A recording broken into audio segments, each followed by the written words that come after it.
Now, having a baby mama can be a very pivotal part of life, okay, and also very important. So if you go and get the wrong ones, your life could be ruined. Now, here's the thing.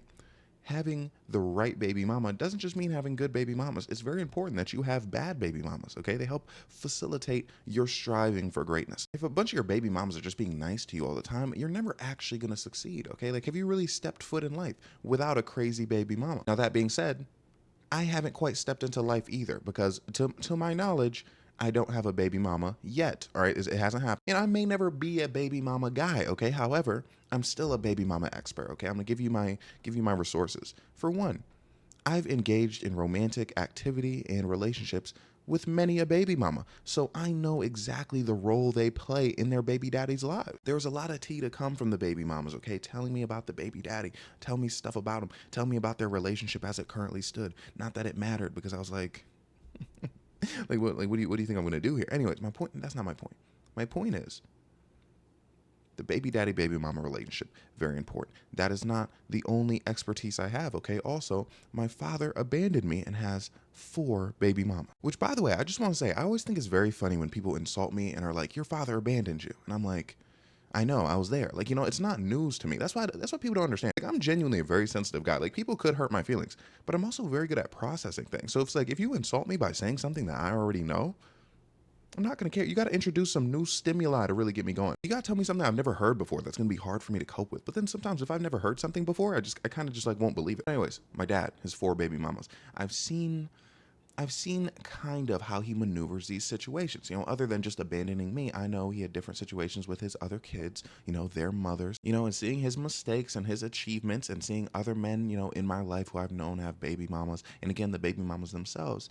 I think I've cracked the code on the perfect baby mama hierarchy structure, okay? So if you're a baby mama person, okay, I'm gonna tell you how this goes. Okay, we're starting with number 1, the first baby mama. The first baby mama, she is going to be your rock. Okay, she's going to be the linchpin of your team. She's going to be the captain of your baby mama squadron. You need her to be strong, okay? Have a strong spirit. She can't be, the brittle, like crying all the time. Like she needs to not put her hands on you. She doesn't need to do that. But she needs to lay the hammer down on you sometimes. She needs to get on your head. Maybe be a little bit petty, okay? A little bit of a mean streak. The first one you want to argue with a lot. Okay, a lot. Because for one, it's going to prepare you for other arguments with future baby mamas, which we'll get to later. This one, you don't want to sense any sort of danger, okay? Like you don't want this to be one of your scary baby mamas. Because if your first one's the scary one, she's going to monopolize the rest of the baby mamas, okay? She always going to force herself to be like the most critical of the baby moms, and she shouldn't be, okay? She's the first one. Baby mama number 1, maybe she's been through some trauma in life, okay? Maybe, and now mind you, not the kind of trauma that makes her a little meek, like, those kinds of people. Ugh, I hate people who handle and process their trauma in ways that I don't like. But anyways, those kinds of people right there, no, okay? What you want is someone who's so like traumatized by things that they kind of can just maneuver through life okay? And like things don't hit them the way they used to hit them. Like her becoming your baby mama, right? And you leaving. That should not be the worst thing that's happened to her in her life by far. The type of baby mama where it's honestly not that big of a deal if you're a little late on the child support. Now you're going to pay it because again, she's stern, okay? Very stern with you. But there's no crash out if you don't pay. When things get sticky, you want to be able to call this baby mama and you want her to pick up the phone. And now, mind you, you don't want her to pick up the phone in a loving way. Oh yeah, by the way, this baby mama doesn't have feelings for you anymore. This one needs to be able to move on, okay? Because again, you can't give too much attention to the first one, okay? It's going to ruin your entire operation. She needs to stay self-sufficient even though she is requiring things from you. You know what I mean? Like it's like you don't get off easy, but at the same time, she's not giving you a hard time, basically. Like it's not impossible for you to keep your energy up to be able to participate in things with just other people, but also other baby mamas. Now let's look at baby mama number 2 a little bit, okay? Now this one is the bad one, okay? This one's horrible. I'm, I'm sorry, I just thought something really funny.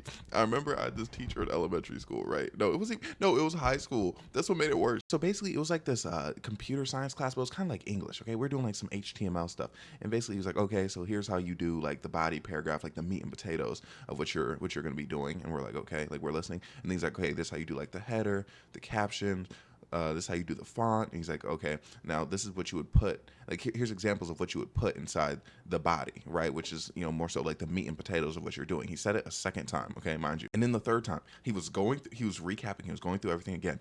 And then he got to the body. He was like, yep. And, here's the body, the meat and potatoes, as I always say. And it's like, bro, you just said it twice. Like, he said it twice so he could then say, like I always say. But anyways, yes, the second baby mama, you want to be horrible. You want to be like your worst nightmare. Now, the thing is, some people would argue, I know some people would argue, maybe that should be like the third one, okay? Or like one of the final ones, you know what I mean? Because now you have preparation, like you have more baby mama experience. But the thing is, no, you want to get it out of the way. You want to get it over with, okay? So once you process how to handle this baby mama, then, the world is your oyster at that point. So BM number 2, you want her to be a bit violent. You want to be scared, okay? Like you want to be the one where it's like, your phone rings and you never look at it the same way, because if it's her, you're going to lose your mind. Like, to the point where you consider, now here's the thing, if you abandon your children, you abandon them, but to the point where you consider not being in this child in particular's life. And this right here is exactly why baby mama number 1 is reliable, because then when you're tweaking, you don't know what to do, you can go to baby mama number 1 for advice, okay? She may not like you that much, but she's gonna understand the situation. As the father of her child, she's not gonna want you to be down bad, because she knows if you're down bad, that's worse for the kid. Yeah, so baby mama number 2, maybe she threatens a lot of things, like maybe she's in the car, like with the child, she starts driving real fast, like, oh, I'll crash it right now unless you da da da da. Oh yeah, by the way, baby mama number 2, absolutely still in love with you. Like, that one needs to be, like, there needs to be feelings there. Like, if you wanted to get back with her, she absolutely would, okay? But the fact that you never would because she's so crazy is exactly why, she's kind of, it's like a self-fulfilling prophecy. Now, mind you, she was crazy when you met her, but like, it's reached a whole new level. And if you got back, like, it wouldn't really dissipate. And as far as child support with this one, you kind of just have, it's much more so of like a recurring payment type deal. Like, and again, this is why baby mama number 1's chill. In case you can't afford the child support on baby number 2 and you really need to lock in, she's not going to help you out, okay? But like, she'll let you pay her child support. Sorry, I just drank water, and sometimes when I drink things, I cannot talk.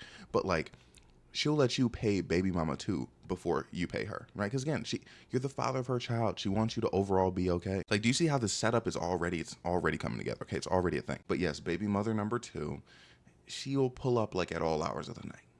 All hours of the night with the child. When you're trying to involve yourself with more people, it's hard. You actually move away. You move to a different state because of baby mama number 2. And that is where you find baby mama number 3. Now, I know what you're thinking. You've gotten a chill baby mama, a not so chill baby mama. What's next? Okay. This baby mama is going to hate you the most.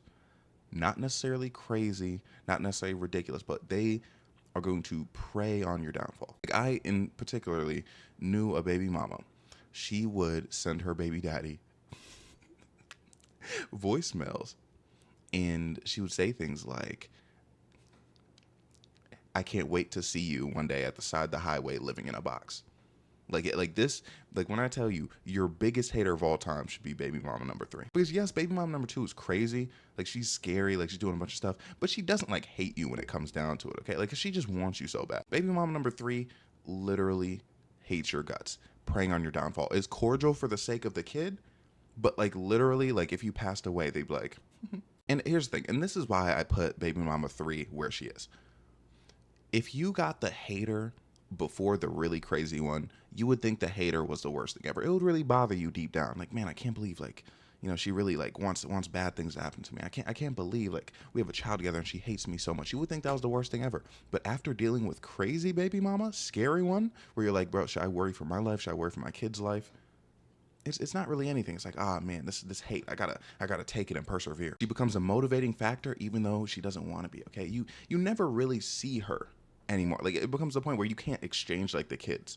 Like, like, you can't exchange the child with each other. Like, you can't, like, you have to send proxies pretty much. It's like her mom comes and then you have like your sister come or something like that. And her hating you so much, being so far removed from you, she doesn't really come into play with the other baby mamas, which is great. Like, the last thing you need, because the thing is, like, yeah, she hates you, but you can kind of just forget about her. You know what I mean? Like, you don't really have to think about the fact she's there. You just kind of have to be like, okay, yeah, like, my kid. Okay, so those are the first 3. Those are the first 3 baby mamas. Once you get to that point, I don't know how much I can help you, because I'm my dad's fourth child, meaning my mom was the fourth baby mama. And my mom, she's kind of, in my opinion, I mean, in my dad's opinion too, like he's told me, she's definitely his favorite baby mama. Because my mom, very nice woman, very kind, okay, very chill with him. Like she never really got in his head about anything, the way the other ones did. So, my bad. I always accidentally punch the mic. So yeah, she's, my mom, if there was baby mom of the year awards, she'd probably win it a lot. Yeah, my mom, baby mom of the year. Maybe a lifetime achievement award as a baby mama. Yeah, pretty good. Good for her. Now, again, don't get it twisted though. She's a good baby mama based off where she's at. If she was the first baby mama, my dad could have been completely folded. My dad may have never amounted to anything in life. He might have ended up in a box on the street, okay? If it wasn't for those bad baby mamas that he had to fight against. And if you're one of my siblings and you're watching this video for some reason, I'm so sorry. I don't know your mother. I know, my bad. Oh no. I'm laughing because I thought I stopped recording. So if you see this, bro, I'm actually not sorry. I don't care. Because if I keep the laughing, I have to be honest. Okay, here's the thing. I don't care. Like shout out to my siblings, right? But it's like, bro, if I happen to know that their moms are just a little bit, look, I'm not talking about their moms, right? Am I taking it too far? But no, I just need to flat out say, I have not met any of their moms personally. Okay, everything I heard, hearsay. So I could be completely wrong. Okay, all I'm saying is, I've heard some things. But so yeah, like for real, like don't take any like disrespect like to your mom. If I'm talking about it like that. Like I'm a silly guy on the internet. Okay, and I really wanted to make a video that was titled what you should look for in a baby mama, and I thought it'd be really funny. So I had to channel some energy from like your mothers who are baby mamas. So yeah, no disrespect to your mothers. I'm a horrible person. Don't worry about it. It's kind of just my thing. It's what I do. Dude, honestly, I'm thinking about it. I genuinely don't know what I would do if one of my siblings, because the thing is, I don't talk to my siblings. If you guys don't know this, I have my sisters on my mom's side. Of course, like I don't even talk to them for real. Oh my gosh, I really don't talk to them. But like I like see them around. You know what I mean? And I'm like, hey, like, you know what I mean? Like it's not like when I tell you, if I were to DM two of my brothers and then my sister on my dad's side, it would be weird. Like there's nothing to say. So it's like, imagine you don't talk to someone for like your entire life, and then your only interaction with them is like, for one, okay, imagine you see them like saying, like implying that their mom was crazy. No, no, you see them implying that your mom is crazy. But then also imagine you're the one who did the implying. And then like also you see in your messages, like, yo, Bryce, like what the fuck? Dude, I'm like actually kind of worried. But it's like I don't care, because here's the thing. I feel like they probably wouldn't rock with me anyways, because I'm like too gay. You know what I mean? Like look how I just like come across. Like they would not rock with the hoop earring. And you know what? Matter of fact, moral of the story. I don't know how to put this in a singular sentence, but like this is the moral of the story. The reason that I can't not be myself and not say things like that. Like, yeah, I'm gonna say things and I'm like, yo, like, I'm sorry. Like I'm gonna give like disclaimers sometimes that maybe, just so I don't put anybody or do anything in hot water. But like the reason why I'll like always say what I want to say is because there's a very high percentage chance that whoever I don't want to offend isn't gonna like me anyways. You know what I mean? And it's like, no matter how many times I learn that lesson, it's like I learn it time and time again. And I'll tell you how it all started, okay? When I was a kid, bro, they hated my gut. When I tell you, I got called a narcissist in elementary school by another kid. It was like a very smart kid, right? So it wasn't just like they heard it from somewhere. Like the kid was probably like a nerd and knew what it was. But anyways, they're like, oh yeah, the only thing you care about is yourself. You're so selfish, blah, blah, blah. You're disrespectful. The craziest thing, bro. I remember one time, me and this group of girls, we were all kind of like shitting on this one girl who didn't go to school that day. And I was like, yeah, bro. I'm like, I know she likes me too. And she's like annoying. And then when I said, they turned and looked at me, they're like, because they were her friend. They were the ones being fake friends. Like everyone was talking shit. And then when she got back to school, they told her what I said. She told her mom. Her mom told my mom. It was the biggest problem ever. And I'm like, here I am confiding in this group. I'm confiding in this group where I thought it was okay that we were going to talk bad about someone who didn't do anything wrong. And then they turned on me. And then this one dude, he came to school. I remember it was hat day. He was wearing a Boston Celtics hat. Me, I'm a LeBron fan. I'm rooting for Miami. And he's like, and I'm like, oh, bro, I don't like your hat. And he's like, bro, what the fuck? Like he literally, like, he took it like as an actual insult. I was just like, yo, like, no, I'm a fan of the opposing team. And everyone's like, oh, Bryce, you're so disrespectful. You're not, and I'm like, bro, what? I'm like, well, I'll tell you, this whole, like, people turning on me for no reason thing has happened to me my entire life. And it's so funny. Like, imagine sitting there, bro, as a kid and having all the other kids yell at you because, like, you were like, oh yeah, I don't like the Boston Celtics, and they're like, hey man, you shouldn't have insulted his hat. And same thing with like getting the gay allegations all the time. You know what I mean? Like they really, I mean, people call me gay my entire life, but like they really started to pick up wind in middle school, and then I was like, if they're gonna call me gay, like, and of course, like when you're in like middle school, like you obviously are like super like shrouded, okay, like people thinking that I was gay used to be like the worst thing. Like I'd be afraid of it, and I wasn't like a homophobic kid, you know what I mean? Like it's just like how most kids are, like just the insult of being gay is like, oh no, you know what I mean? Obviously, of course, not that it should be insulting, but when you're a kid it's an insult, right? But then like it just dawned upon me where I'm like, bro, if everyone like thinks I'm gay anyways, why should I like go out of my way to appear straight? That's why when people now they comment, they're like, oh, you're wearing hoops, you're wearing lip gloss, which for one, I never understand why I get lip gloss allegations. Like I just have moisturized lips, thank you very much. But it's like, even if it was, it doesn't matter, especially nowadays. You know how people get about calling people gay. It's like, I could take the hoops out right now. People call me gay because of my hair sometimes. I'm like, bro, what? Like, thanks? I don't know. I'm like, anyway, but it's like, I could get a buzz cut, take out my earrings, I could have a big beard, and I could talk in like this deep voice all the time, and it would never go up into any higher register, and people would still probably say I was gay. It's like, what am I gonna do about it? You know what I mean? Like obviously now I'm at an age where it's like I don't care about being called gay or anything like that, because there's simply no reason for me to dodge that insult. You know, like I date who I date, and you're either gonna find out or you're not gonna find out. What I mean by that is, it's like, you know, people can call me gay until the cows come home, but I know who would successfully slide into my DMs and who wouldn't. And I know it doesn't matter to me how these people who would never get the opportunity, most of them, feel about that. And also, it's hilarious because at this point, it's funny seeing like where's people's minds go. You know what I mean? They're like, oh, especially just the narratives around me personally. Like when I first started telling my stories, okay, people were like, okay, this is a gay man pretending to be straight. And I'm like, okay, that's what they think. Let's keep it pushing. And then they were like, okay, now this is a gay man who's lying about these stories pretending to be straight. And I'm like, okay, that's what you think.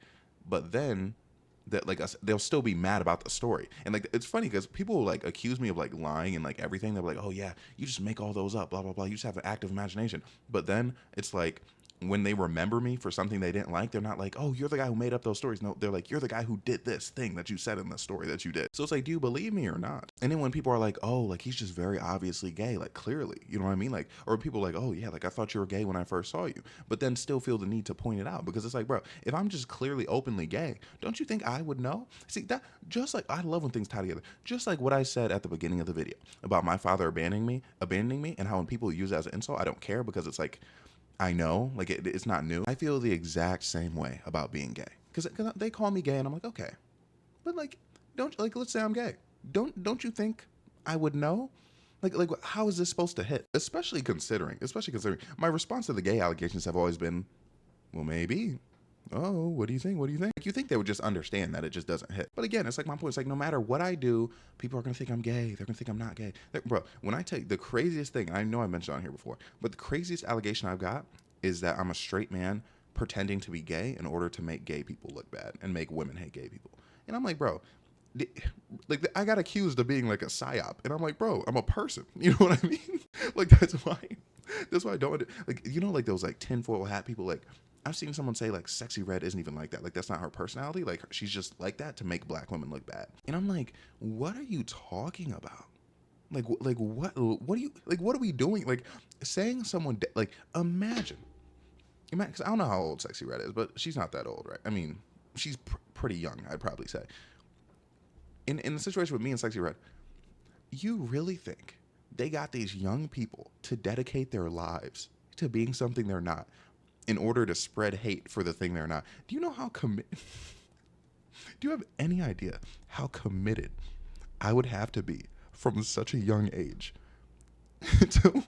to completely manufacture a personality based around someone that like I apparently hate and I'm trying to spread hate too. Like, why would I cosplay as a gay man if I hated gay people? It just doesn't make sense. But it's like, that's my point, bro. People are just gonna talk. They're just gonna say things just to say things. And look, here's the thing. It happens to everybody. Like, I know this isn't a unique experience where people just say things about you, and everyone is like, oh yeah, I'm the main character. Like, people just talk about me. Blah, blah, blah. But I'm telling you this right now, bro. As corny as it sounds, it happens to me on an actual crazy level. Like, when I was a kid, and that other kid called me a narcissist, you don't understand. I was a quiet kid. I didn't really talk that much. You know what I mean? Especially to people I don't know. Like, I never went out of my way to like say anything to anybody. But it's like I would just get insulted. I'd get a bunch of the shit. And I remember in high school, right? As a lot of you know, I used to play football. And when I came in as a freshman, very quiet, never lollygagged during practice, just did my thing, worked out, did all like the extra workouts, never like talked back to any coaches. They said something to me, I was like, yep. And then like I would just continue, right? Even if they're young, they could be yelling in my face. I'd be like, okay, gotcha. Year 4, my senior year, came along. There was this guy. Basically, there was this play I'll never forget. I played defensive end, okay? So if you don't know about football and what I say doesn't make sense, I'm so sorry. But basically, there was this play. It was a blitz. I forgot what it was called, but I remember what happened. If there was a tight end on my side, a blitzer would come from my side. The outside linebacker right here would come. But if there wasn't a tight end, he wouldn't come. And the thing is, if he came, the blitzer came, I would have to go inside. Like, I'm lined up on the tackle's right here. I'd have to rip across to the other side of the tackle. Now, there was a wrinkle in the play. Now, if they made a motion to the tight end and he was going to the other side, right? Then, actually, I guess technically it would be H-back, but we called him tight end. If he motioned to the other side, then you don't blitz. You don't. We just play it straight up as it is, because like it would be too confusing probably for some people to just see the play at the last minute. And what happened in the game basically is when we first came out, the tight end wasn't there. Now, they didn't go in motion. They changed formations. Everybody moved. After they changed, we still had time to get the call. So I'm thinking, if the play call is during this formation, we need to do this, and they come out, yes, not in that formation, but then they get into that formation, we probably should do the play. The play goes on. I go inside expecting the linebacker to come on the outside. Linebacker doesn't come. The team scores a touchdown. The linebacker comes up to me yelling at me like I messed up. And mind you, also, this is a verbal call. Like, this is something like you say out loud too, like when the blitz is coming. So before the play even happened, I called it out. I point, I'm like, hey, right there, la, la, la, la, la. Right? Play happens. He didn't do it. He comes up yelling at me. He's like, no, like we weren't supposed to do it. And I'm like, for one, I told you to do it. We had time. The tight end was right there. Now I'm yelling at him, bro. Like right, it felt so good. Like, I'm correcting him. And at this point, mind you, I had gotten so many complaints from my coaches about, oh, Bryce, you're not a leader. You're not a leader on the team. Like, when the time comes and something needs to be said, you never say anything, right? My coach told me, he said, the only reason that you're a team captain is it would be awkward if you weren't. Mind you, I never asked for the shit. I never asked to be a team captain, not once. I don't care about being a leader. I want to go out there and play and be the best person on the team, which I was. I don't care about giving a big speech. I don't care about getting like, everyone all riled up. I actually hate those kinds of people. I want to go out, I want to play, I want to dance, I want to do my thing. I want to be spectacular. That's the only thing. I think it's corny to want to give everyone like a chat, like, hey man, like we got to lock in. Like, I think that's corny. I never wanted to be that guy. I was like the Kevin Durant of the team. Like, I wasn't a leader, right? And it should be fine because for one, we had other people like that on the team, but also I was just really good. Like, I was just great, right? Like, I mean, now look, I know it sounds like I'm glazing myself, but we're talking about high school here. Obviously, I went to college and sucked. But my point is, bro got the play wrong. I'm yelling at him, right? Because for one, he came up to me yelling at me, so I'm yelling at him. Guess whose side the coaches take? The guy who's messing up the play. And they're like, what's wrong with you, Bryce? Like, how could you do that? Da, da, da. And I'm like, excuse me, what? Now, they're like, you can't. They're like, what happens when you go to Penn State and a fifth-year senior who has kids gets in your face? You know what I mean? Because they're like, because I told them, I'm like, bro, like, he got in my face. And they're like, what are you gonna do when a fifth-year senior comes up and you're a freshman and he like yells in your face? And I'm like, I wouldn't do anything because I'm a freshman in that instance. They've had me for 4 years. I'm gonna tell you something about the guy I yelled at. He was on the team for 2 years. In the first year he was on it, he quit halfway through the season. Literally quit. So it's like you're siding with this quitter over me. You're ridiculous. So it's like, I know that's kind of a long story, but basically it's like all those years I spent being like the perfect like player for them. You know what I mean? Just always like listening, never talking back. Like, sure, I wasn't a vocal leader, but it's like I'm not talking. Yeah, but the reason I said the thing about the leader thing is, wouldn't you want me to get on him for missing the play? But like all of a sudden it's like you're not a leader, but then when I finally show some leadership skills, you're shitting on me. Yeah, but anyways, I was the perfect player for 4 years, never talked back to any coaches, anything of the sort, like not even close. But they're taking the guy who quit on the team over me. All that being respectful got me nowhere. Now, obviously, when I go to college, I'm still going to be like that same, happened again. I was the same respectful guy. I didn't talk in meetings. I was always like, yes, coach. Like, was I doing the best on the field in the weight room? No, I wasn't that good. You know what I mean? But I was always listening. Like every time they would tell me to do something, I would do it. They would say jump, I would say how high, because I'm like, okay, look, you're the coach. Like I'm just trying to get better. I'm trying to listen to like I was very coachable. I was the most coachable player of all time. Swear to God, I literally just sucked. But then they started hating me. Like they started treating me like I wasn't coachable just because I sucked. You know what I mean? So I'm like all this like good faith. And mind you, they had other people who would always constantly like get into it with coaches, stuff like that. And it's like, bro, I wasn't that type of guy, and they could tell. And here's the thing. This is not me condoning like being like an uncoachable player or anything like that, or in certain situations, not like following orders, but you know what I mean, right? The point is, again, I was like such a great guy. It led to nothing. It led to worse for me, actually. And this kind of topical given what happened with me on Twitter the other day. When I tell you, I was like the biggest like pro-black person you ever would have met. I was always talking about like, oh man, like that racism's so messed up. These things happen because of racism. Blah, blah, blah. I was always talking about it. You know what they always told me? They told me, shut the fuck up. Truth, that's what my peers told me. That they would let like some white person say the N-word. I'd be like, bro, what's wrong with you? Now, we went to a majority black school. But they'd be like, okay, yeah, white people saying the N-word, like, this guy, he's cool. This guy, Avery, has the past. They're like, he grew up in the hood, bro. Like, all his friends are black. I'm like, no, I don't care. I don't care, bro. Like, it's like I always was like, bro, that's something that's not acceptable to me unless it's in the bedroom or in a movie or in, any sort of acting role, not just movie. But it's like, here I am. I'm being the good person. I'm caring about shit that you couldn't even imagine caring about. And it got me nowhere. And that's not me saying that I stopped caring. It's me saying performative activism really pisses me off. And it's me saying I'm not going to go out of my way to be politically correct or to pretend that like, ooh, like I like this just makes me so mad. When yes, it does make me mad, but I understand that life goes on. You know why? Because people forced me to understand that life goes on. When I tell you, I ended up deleting the account, but I used to have a burner account on Twitter, right? It was faceless. I would just constantly be complaining about racism and white people, which, by the way, I still think, okay, let me finish the story first. But it's like, as soon as like shit just clicked for me, and I was like, bro, nobody fucking cares. And again, life goes on. I have no choice but to go on. I stopped doing it. You know what I mean? Like I was like, I'm not just gonna sit here and complain about this all day when, relatively speaking, it's not going to change. Like, of course, like if something comes up, obviously I'm going to say something about it, right?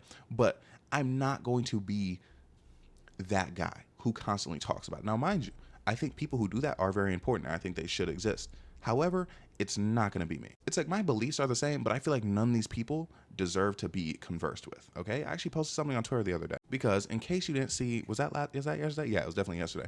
Basically, I tweeted something where I was basically saying, like, we shouldn't wish death on people just because they're racist. And everyone's like, yeah, we should. And it was a whole big thing. But I made a tweet. I was like, half of you didn't care about being black until George Floyd passed away. And now you're mad at me for not wishing death on people. And people didn't like that comment either, but it's true, okay? And it's part of the reason I don't sit here having these discussions with these people, right? Like, again, like, they were upset with me because I didn't have the most extreme viewpoint I could possibly have of, oh, they should all pass away. I understand. They don't believe that either. They don't feel that way. That's my issue, bro. Some of these people went through like 18 years of life. Like I'm trying, yeah, 18 years of life being like, oh yeah, it's whatever. Like I don't, you know how I know? It was the people who went to my high school who was letting white people say the N-word. It was white people in my high school who were saying the N-word. All of a sudden, this thing happens. You watch a video, a guy has his knee on a bro's neck for 10 minutes. R.I.P. And then all of a sudden you're like, wait a minute, this is like bad. This is like really bad. And someone's like, oh, you're acting holier than thou. I'm not gonna. I do think I'm better than those people. It shouldn't have took you that long to care. You know what I mean? Again, like, and something else I mentioned, Rodney King happened in '91. Again, police brutality. It was literally an entire video of it, and people were like, "What? We weren't born before '91." Is it illegal for your parents to like tell you about stuff like this? Like this information, it was never hidden. Trayvon Martin happened in 2012.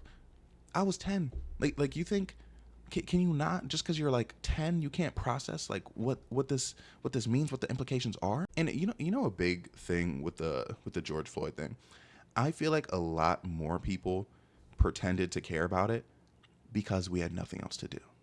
Because if you remember, that was during that period in 2020 where we couldn't necessarily go outside, or at the very least go outside as much as we wanted to. Like, yeah, now mind you, I do absolutely think it would have been a thing, but it's like people really had to sit with it. Okay, they really had to be here and be like, wow, like that's what I just saw. Like they had to process it. You know, people got mad at me for even bringing up George Floyd because they're like, oh, that's what the grifters do. Like that's what racist white people do. I'm like, bro, it was a time in society. It was, you know why they bring it up? Because it was a big turning point. You know, like it was a turning point in how people approach these situations. And it's like, I know, I'm not going to say 90%, at least 60% of these people who have these strong viewpoints aren't having these strong viewpoints because that's naturally how they feel. Because again, they don't feel that way. They don't feel that way about bigotry because they're bigots themselves, right? In more ways, whether it be them being racist to races that aren't black, whether it be them being homophobic, ableist, etc., etc. The list goes on. But they're not saying all races should pass away. Oh, I hate white people this much, blah, blah, blah, because they genuinely mean it. They're saying it because they feel guilty because they didn't care at all for most of their lives. And it's transparent. It's so easy to see. That's why it's so upsetting. That's why, again, these people who back in the day, they were saying the N-word and then all of a sudden they become like the most outspoken activists ever. It's because they feel guilty. And my thing, again, if you need a cataclysmic event in order to feel a particular way, you feeling that particular way is not as valid. It's the same way, like say you're in a relationship, right? And then you guys don't really like each other, like it's not really working, you know, like you're probably gonna break up, and then one of you gets into a car accident and like almost passes away, and then you come to the hospital. I'm trying to think. Yeah, let's say it's your partner, and say your partner almost passed away. You go to the hospital, and you all of a sudden realize you're like, wait, actually I do like love them like so much. Actually, bro, like we actually fight way too much. Like we shouldn't be on this, blah blah blah. And you stay together. Like you understand that relationship is not that, because you didn't come to the conclusion that, oh my gosh, I love this person so much on your own. You came to it after a cataclysmic event. So yes, it does, and because people argue in my comments, yes, it does cheapen your actual feelings towards things like that. Like if you didn't realize how big of a problem racism was until one big racist thing happened when you were an adult, by the way, your feelings are not exactly your feeling. And then people, bro, they were like, oh, but it was different because we actually got to like see it. Like there were other things where it was like, we just heard it happen, but we actually had to see it. Bro, for one, there are other videos that you could have seen. Remember, I forgot who it was. I forgot his name, but there was like 8 cops on him, bro, having him in like headlocks, having every part of his body for like no reason. But also it's like, you, again, just look at history, slavery, segregation, Jim Crow laws. You shouldn't have to see anything to believe it. You know what I mean? You shouldn't have to witness this shit, bro. Like, it just doesn't make sense. It's like, bro, that shit was happening the whole time. People who do actually care were talking about it the entire time, and you didn't care. Okay, and seeing, and that, I know it's kind of off topic, but that's where I get to that point. Okay, it's like I'm not gonna sit here and humor these people, like, oh, they care so much, because when I cared, nobody did. Meaning, obviously, I still care about racism, but meaning, when I cared enough to speak out about it, when I cared enough to say things, nobody cared. And again, this is anecdotal. Like, that's just a personal thing in my personal life. But just think about it in general. Like, yes, like BLM, like that was a movement. Like, it was a thing. And people were like, oh, yeah, let's go. But they weren't about it, bro. Like, just the jump in fake activism. Like, say, like, of course, because there are absolutely people who care. Like, say it's at this level.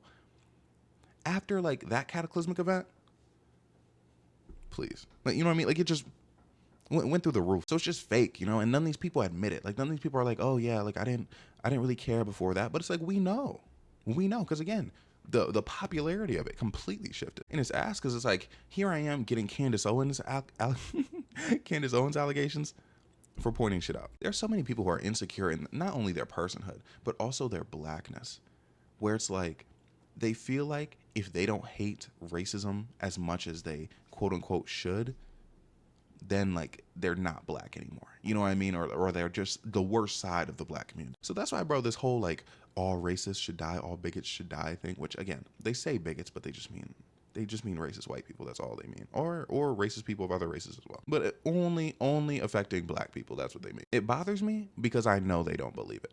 Like you know when someone's lying, bro, and you just know, but like it's something that's so subjective, for lack of a better term, that you can't just, like there's no receipts, right? I can't pull it up. I can't Google that you're lying. Like who's that dude who made that joke on that podcast, bro? Like Andrew Schultz.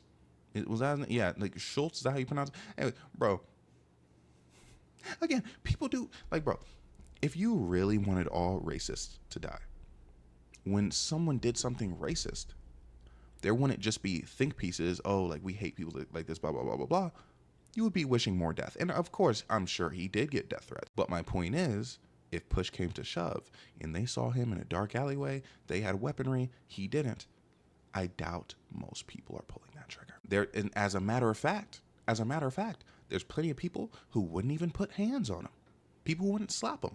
Oh, you know, as a matter of fact, it's like,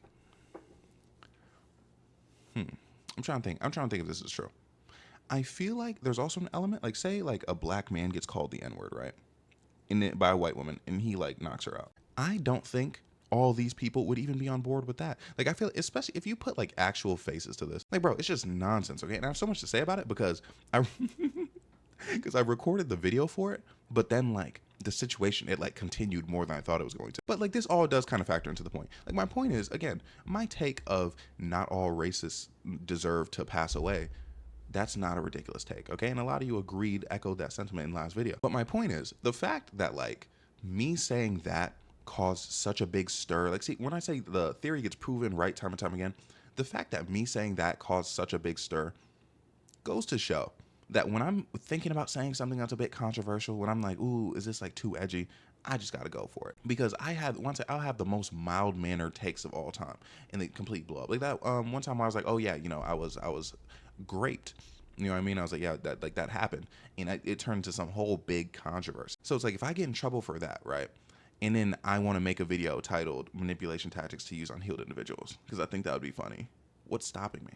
You know what I mean? If I get attacked for my good takes, like my good like wholesome takes, why not give unwholesome takes? Like why would I limit myself if I'm going to be hated anyway? And that's what that's the message I want to give to you. You know what I mean? Like if you know people just like don't rock with you on a level, like if you know you just get like hated really easily, and you're trying your best, because that's how I used to be. It's not necessarily on social media, but like just like I would always try to like fall into like the box of like what people needed so people would like me. And then when I'm like, bro, they don't like me anyways. Oh, hell no. Like, what am I doing all this for? Like, why do something like that when there's no guaranteed result? You know what I mean? In something, I forgot who said this, right? But someone made this quote where they said, like, watching their dad, like, they learned something. They're like, they realized that people could fail, like, in life, even if they aren't even, like, trying anything, if that makes sense. Like, basically, his father gave up on his dream, right, in order to give, like, a more modest life, and he still ended up, like, going broke, and, like, things sucked or whatever. So it's like, if you can still end up as a failure and broke by not pursuing your dreams, then what are you doing not pursuing your dream? If people can still hate you when you say the right thing, why not say the wrong thing? Right? Why not say the thing that other people are afraid to say? If I don't get shit for being a good person, why do I care if people consider me a bad person? Why do I care about being a bad person? In instances where the only reward is other people's perception of you, it's never worth it. It's never worth it, because that perception is never going to be exactly what you want it to be. You're never going to get everyone to view you exactly how you view yourself. I remember after like one of my first real big scandals, okay, I was very scared because this is when I got doxxed. Like this was like the first time, and oh yeah, a bunch of people sending me like death threats. Mind you, I'm like 19, 20. I just stopped playing football. I don't even know how the internet works pretty much. Just all this stuff's happening to me. People are saying just the craziest stuff. Again, I'm getting texts, like people have my number now. And I remember I tried pleading my case on the internet. Like I was like, yo, like, because this is when they were calling me a misogynist. I was like, I'm not a misogynist. Like, y'all don't get it. Like, let me explain, blah, blah, blah. And I tried. And obviously that didn't work. And I remember I was talking to my sister, and I was like, I just wish they knew that I wasn't that bad. And then she was like, so maybe you should pivot your content a bit and do stuff different. And I'm like, no, no, like it wouldn't do anything for me. You know what I mean? Like this, for one, the internet just doesn't forget. You know what I mean? As much as people advocate, this is the worst kind of person ever, and like people should change if they're like this. Nobody believes in change. Like in that drama yesterday, if I would have said, after a few people said something to me like, oh, you know what, guys, I was wrong. All racists should pass away. Would they stop? Absolutely not. But the main thing was with me, I always went like out of my way to try to make sure my content was like politically correct, not too offensive. Like, oh, like if I tell the story, or like people can be like too mad. Like I never wanted that to happen. Like if that's the reward I get for trying my best to not make people too angry, why keep trying? Like, the whole definition of insanity thing, like why would I expect a different result? So it's actually really funny to think about, like these haters that I have who are like, oh man, I hate him because he said this, like they're the reason I exist. You know what I mean? And it's only getting worse for them. Like half the shit I say now, I would never say if they would have just let me be the good guy.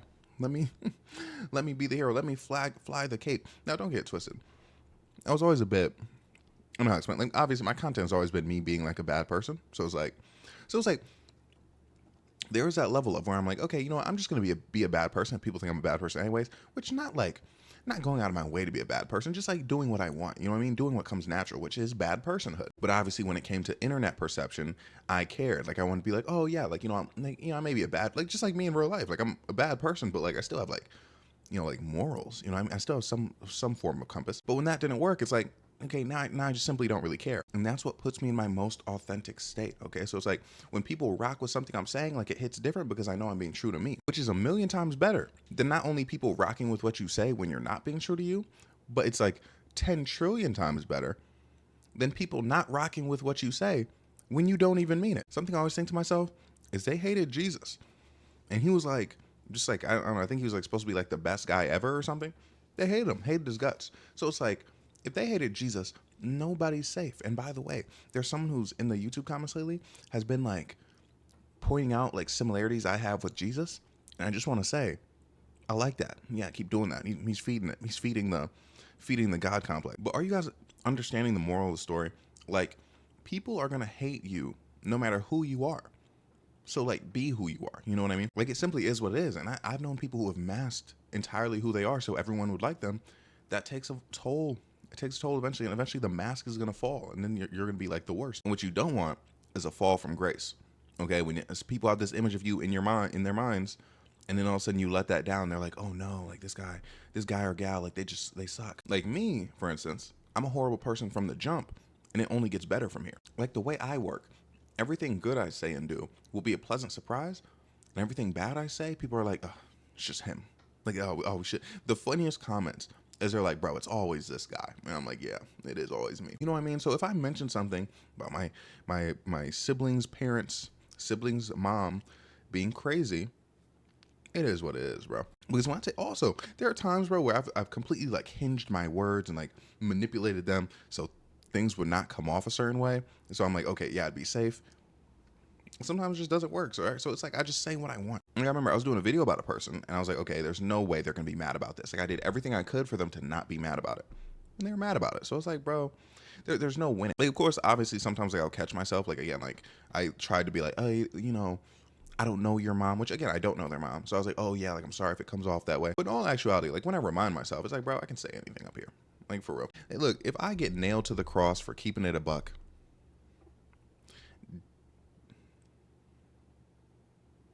if I get nailed to the cross for keeping it a buck, where else would I want to be? If being fake is what keeps me with all the other townspeople, not worth it. So I'll gladly take my position. Not gonna lie, I really like those last few lines. I feel like they're really good. But anyways, here's the video. It's funny, I ended up talking about more stuff that wasn't about baby mamas than baby mamas.